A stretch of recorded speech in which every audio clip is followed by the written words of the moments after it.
Աստված օրհնի հենց քեզ, սիրելի լսող, դու Աստծո կողմից սիրված եւ իր փրկությանը կանչված մարդ ես։ Երբեք չմոռանաս սրա մասին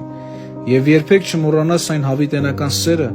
որով որ Աստված քեզ սիրեց։ Դրա համար քո Աստվածը չի հոգնում եւ չի ձանձրանում քեզ խրատելուց եւ զգուշացնելուց ամեն օր։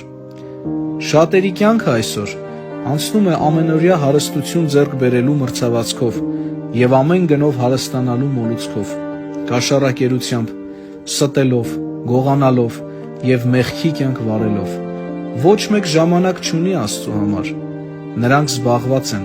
նրանց միտքը զբաղված է աշխարհի հաշվարկներով եւ ավելի շատին հասնելու փափագով եւ նորանոր ծրագրեր կազմելով, թե ինչպես կարելի է ավելի շատ գումար ունենալ, միշտ նոր ուղիներ փնտրելով ավելի հարուստ եւ ապահովված լինելու,